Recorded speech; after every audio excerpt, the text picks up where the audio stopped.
25 basis points or 0.25%. This is good news for Australian families and it's good news for Australian business. It's good news for jobs, it's good news for households. The government is working hard to take the pressure off interest rates by keeping inflation low.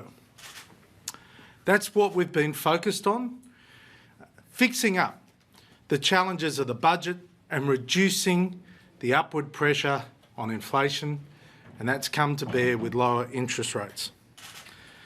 Combined with a fall in petrol prices, Australians have now had, over the last few months, the equivalent of a 0.75% cut in interest rates.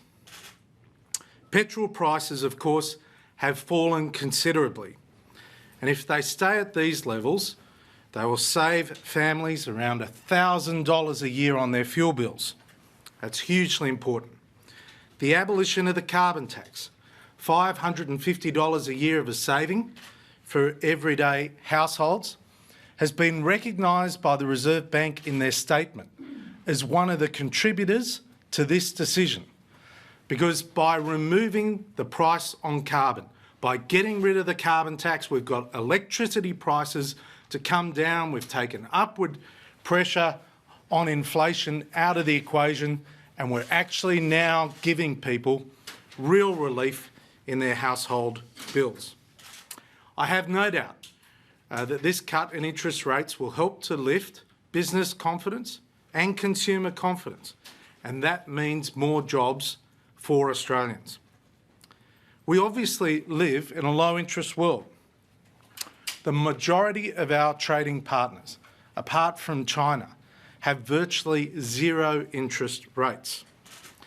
So the Reserve Bank does have more room to move. That's why the government will continue with its credible plan to get the budget back to surplus, to repair our balance sheet and to deliver the sort of safety and security Australians expect by having a government that is living within its means. I want to say emphatically, as I've always said throughout my political career, I expect the banks to pass these cuts on immediately. In fact, the Bank of Queensland has already moved and I congratulate them for that. But I also expect this to be passed through, particularly for small business owners, and to be passed through for everyone that has a credit card. We expect this to cut through right across the spectrum of credit. I want to express how mindful we are that this is also having a negative impact on self-funded retirees and people who rely on their savings in the bank for their income. Now, the fact that we got rid of the carbon tax and, importantly, kept the tax cuts associated with the carbon tax means overall they still get the benefit of these changes. So I'd say in conclusion, this is good news for Australia. It is going to help the Australian economy. It is going to help to create more jobs because business is going to be able to pay less for their debt, as consumers should pay less for their debt, and as people with a mortgage should pay less for their debt.